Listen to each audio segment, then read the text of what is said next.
Hey team. So what we're going to do is we're going to run through 5 warm down moves after you've had a game of hockey. Your back's sore, your shins maybe you've got a bit of a hard time, hopefully your mouth guard's still in one piece. And we're here with Katie Lane, who's going to show us the fundamental 5. Noam is one of the people who's going to show us how it all goes off.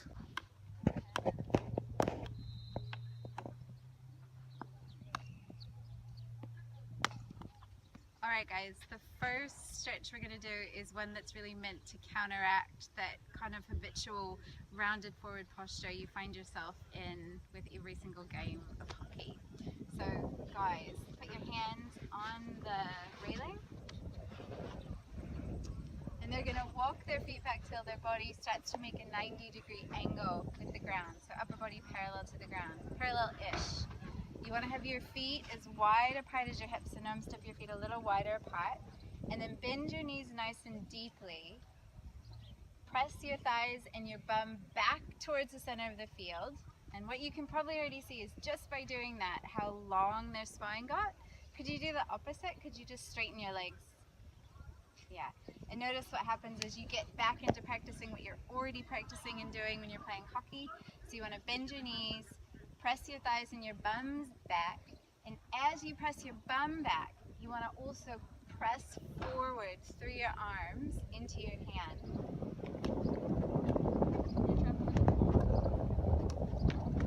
Oh, it's out. Okay, second post-game, post-workout, post-run stretch is really meant to lengthen the front of the body, in particular the hip flexors and all through the abdominals. So these guys are going to start by standing. Yeah, so as you step your right leg back, you want to be up on your toes, almost like a sprinter's foot in the back leg. Then bend your right leg nice and deep till your back leg makes about a 90-degree angle. So you can stand up nice and tall through your spine. Okay, and then think about stretching down through the top of your right thigh towards the ground while you lift your belly up through the right side. So for some of you, you may already feel quite an intense stretch here. The way we're going to expand that a little bit further is reaching the right arm straight up towards the sky. You can put your left hand on your thigh, as these guys are doing, as a bit of counterbalance, and then start to gently arch over to the right.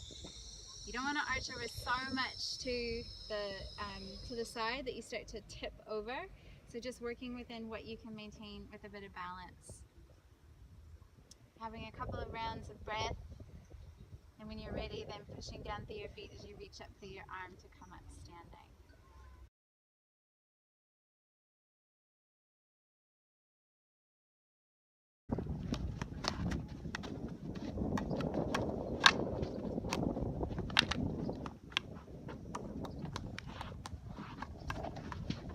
Number 3 is another stretch that really works to open up through quadriceps, hip flexors, belly, and even a little bit into your chest and your shoulders. Again, to counteract the entire way you tend to play a hockey game. Well, these guys are going to start lying on the ground, and then they'll bend their knees. You want to place your feet so they're about as wide as your hips. Yeah, not so close that you start to feel like your low back is rounding under, but not so far away that you don't feel stable. And now keeping your arms on the ground, palms down.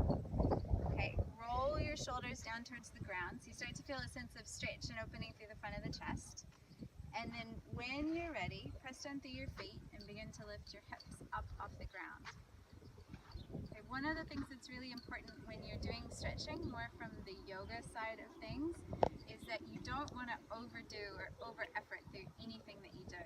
So what I'm going to say here is that it's better to do a couple of rounds of this, just holding it for maybe 2 or 3 breaths and repeating it, if holding it for a long time causes you a lot of tension or stress. How are you guys doing? Good. Good.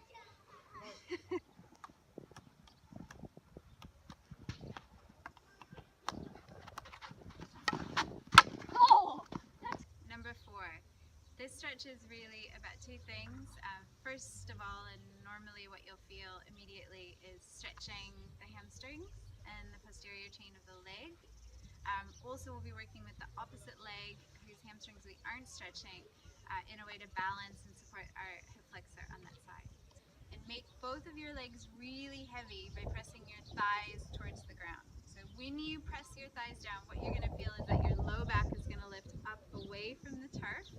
And again, that's just an action that's moving your pelvis in the opposite direction from the way you're working it so hard the whole time when you're playing, which is more of a tuck under.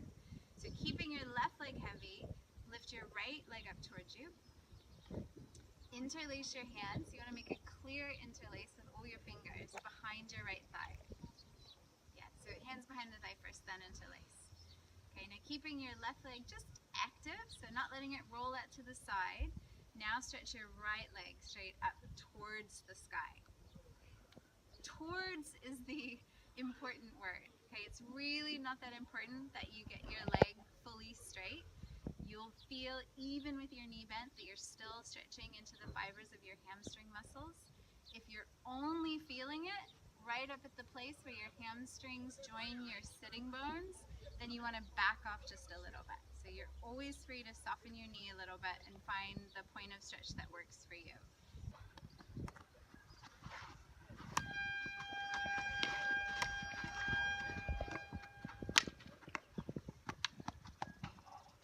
Fifth and final, we'll say, stretch. Let's see how you go by bending your knees and placing your feet flat. Yep. And I want you to pick up one knee. Let's do the left knee and cross your left ankle over your right thigh. Let's see your right ankle over your left thigh. Keep it. Thank you. Okay, now here's the test. Both of these guys are going to lift their chest and heads up and reach with their hands to interlace again behind the back of the right leg. Now, if you can be here without causing incredible agony and breath holding, while also bringing your shoulders and your head back to the floor, then you can stay here.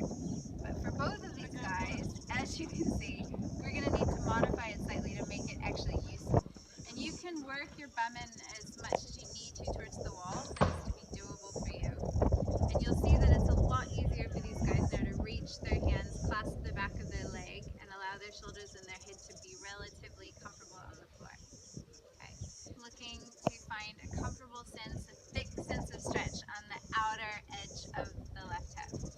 Something I really suggest, and I do this in every yoga class I teach, and I do this when I work with athletes, and when I work with anybody really who I give a sequence to, it's really nice to repeat the stretch you start with, because the way it will feel after you've done a few other things can be really radically different. Just like we did the first time, feet as wide as the hips, knees bent, thighs and bum pressing back towards the field behind them, and then pushing, extending through the arms, through the hands, into the railing.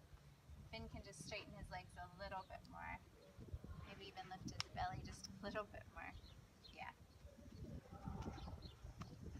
And that's it. Good work, team.